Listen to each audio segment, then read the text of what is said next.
Good morning प्यारे बच्चों आज हम जो लेसन पढ़ेंगे उसका नाम है फर्स्ट एड।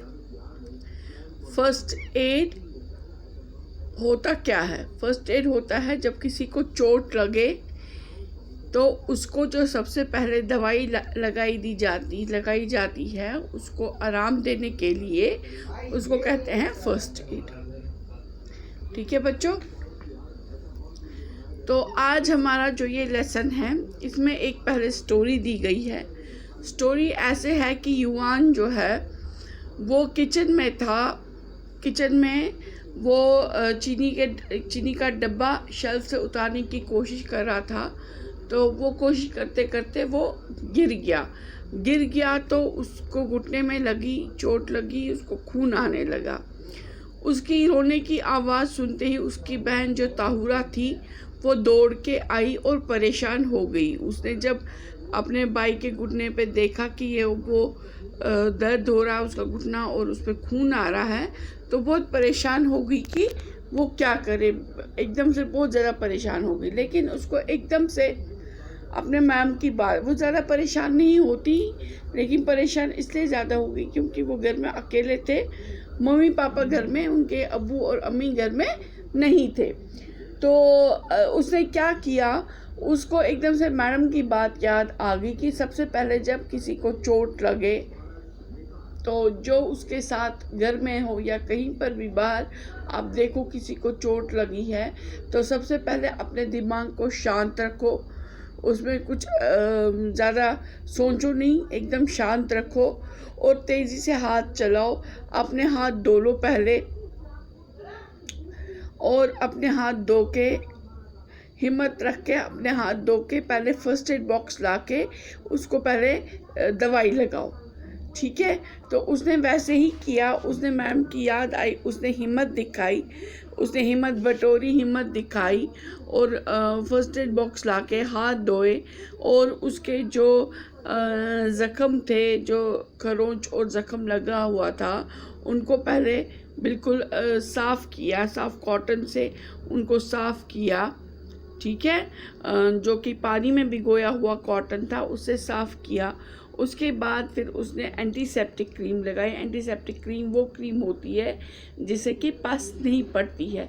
सेप्टिक होता है पस होना, एंटी होता है जो कि इसके उल्टा हो, जो पस ना पड़ने दे।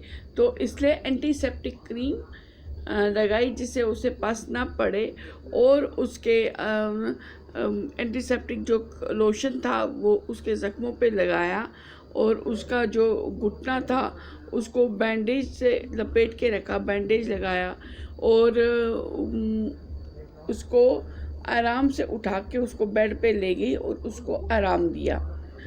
तो उसको आराम दिया तो उसका उसका जो पेन था कुछ हद तक ठीक हो गया। उसके भाई का पेन कुछ हद तक ठीक हो गया और उसकी जो घुटने की ब्लीडिंग थी वो भी रुक गई। तो इतने में उसके अम्मी अब्बू आ गए और जब उसने अम्मी से सारा हाल बताया तो उसकी अम्मी खुश हो गई अपनी बेटी पे, उसकी हौसला अफजाई की और ये भी कहा कि मेरी बेटी बहुत समझदार हो गई है और मेरी बेटी बहुत हिम्मत वाली है। और उसके पापा ने फिर उसके अब्बू ने कहा कि कल वो युवान को ले जाएगा डॉक्टर के पास और टेटनस का इंजेक्शन लगवाएगा। तो टेटनस का इंजेक्शन क्यों लगवाया जाता है बच्चों? टेटनस का इंजेक्शन इसलिए लगवाया जाता है कि जब भी कभी चोट लगे, ज़्यादातर अगर लोहे से चोट लगे या जंग वाला लोहा हो, ख़ास तौर पे अगर जंग वाला लोहा हो तो वो ज़ख़म जो है ना वो अंदर से फैलता जाता है और फिर बहुत भयानक रूप लेता है, बहुत ख़तरनाक शक्ल में वो सामने आ जाता है। वो ज़ख़म ठीक नहीं हो जाता है और फैलता है जिससे कि आगे जाके बहुत तकलीफ़ होती है। यहाँ तक कि अगर जैसे पैर में या टांग में लगी हो और अगर वो टेटनस का इंजेक्शन ना लगाए और अंदर से वो जहर फैलता जाए तो वो फिर ऐसी हालत में कई बार बहुत ऑपरेशन भी करना पड़ता है और वो जहर निकाल के बहुत तकलीफ़ बढ़ जाती है इस चीज़ से। तो इसलिए टेटनस का इंजेक्शन करवाना बहुत ज़रूरी हो जाता है। तो दूसरे दिन जब वो स्कूल गया, स्कूल पहुंचा दूसरे दिन, तो स्कूल में जाकर मैडम ने पूछा, वो लंगड़ा के चल रहा था, तो मैडम ने पूछा आपकी टांग में क्या हुआ, आपके बैंडेज भी लगा हुआ है और आप लंगड़ा के क्यों चल रहे हो। तो युवान ने सारी बात बता दी। तो इस बात पे फिर मैडम ने उनको समझाया, स्कूल की टीचर थी उनकी, तो उसने फिर सब बच्चों को समझाया कि बच्चों ऐसा अमूमन होता है कि जब हम घर में हों या सड़क पे जा रहे हों या स्कूल में खेल रहे हों या बाहर ग्राउंड में, प्ले ग्राउंड में खेल रहे हों, तो ऐसे हादसे अमूमन सबके साथ, हर किसी के साथ हो ही जाते, कभी ना कभी हो ही जाते हैं। हमें बहुत एहतियात बरतनी चाहिए, बहुत ध्यान से, सावधानी से रहना चाहिए, खेलना कूदना चाहिए, चलना चाहिए, हर जगह हमें सावधानी बरतनी चाहिए।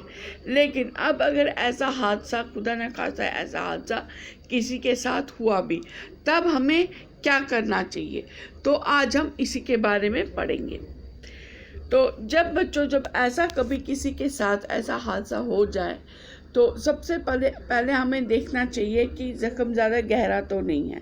अगर खुदा न खास्ता गहरा भी हो, जब तक कि डॉक्टर के पास पेशेंट पहुँचे, तब तक क्या करना चाहिए, तब तक हमें सबसे पहले अपने हाथ धो के पेशेंट को एकदम से आराम से लिटाना चाहिए, कहीं पर साफ जगह पे लिटा के सबसे पहले हाथ धो के उसके ज़ख्म को फर्स्ट एड बॉक्स ला के कॉटन साफ पानी से गीला करके उसके ज़ख्मों को साफ़ करना चाहिए। फिर एंटीसेप्टिक लोशन जो है वो लगाना चाहिए। उसके बाद उसको वहाँ पर उस जगह पे बांधना चाहिए, जब तक कि अगर हल्की चोट लगी हो तो रेस्ट करने पे और ये फर्स्ट एड लगाने से ही वो ठीक हो जाएगा। लेकिन अगर चोट गहरी लगी हो तो ऐसे में क्या होता है, ऐसे में कि जब हम ये फर्स्ट एड देते हैं और जब तक फिर पेशेंट फिर डॉक्टर के पास पहुंचा लेते हैं, तो पेशेंट को पहुंच जाता है डॉक्टर के पास या हॉस्पिटल में पेशेंट, तो वहाँ पर फिर उसका आगे का इलाज शुरू हो जाता है। तो ये फर्स्ट एड देने से क्या होता है, एक तो जो हम एंटीसेप्टिक लोशन लगाते हैं तो उससे एकदम से कोई भी इन्फेक्शन होने से ज़ख्म, वो एरिया है वो बच जाता है, उसमें कोई भी इन्फेक्शन नहीं होता है। और दूसरी बात यह होती है कि ब्लीडिंग जो होती है, खून जो आ रहा होता है, वो किसी हद तक रुक जाता है, कम हो जाता है। तो और पेशेंट को भी थोड़ा आराम होता है जब तक कि वो हॉस्पिटल पहुंच जाता है। तो ये था जब किसी को चोट लगे। लेकिन एक और बात है कि जो ये फर्स्ट एड दे रहा हो, फर्स्ट एड देने वाला इंसान जो हो, उसको पूरी तरह से पता होना चाहिए कि फर्स्ट एड बॉक्स में जो चीज़ें रखी हुई हैं वो किस काम आती हैं और उनका इस्तेमाल कैसे करना है। क्योंकि जिसको नहीं पता होगा, हो सकता है इसका उल्टा भी हो जाए। तो फर्स्ट एड देने वाले बंदे को सारा कुछ पता होना चाहिए फर्स्ट एड के बारे में, कि फर्स्ट एड कैसे दिया जाता है, फर्स्ट एड में अपने हाथ की सफाई का कितना ख्याल रखना होता है, ज़ख्म को कैसे साफ़ करें आराम से ताकि उसको वो चोट और गहरी ना हो जाए, उसको और चोट ना लगे, कितने आराम से उस ज़ख्म को साफ़ करना है, फिर कैसे वो लोशन लगाना है और कैसे पट्टी बांधनी है। यहाँ पर मैं आपको एक और बात बताना चाहती हूँ कि आपको पता होना चाहिए कि फ़र्स्ट एड बॉक्स जो है उसमें क्या क्या चीज़ होती है।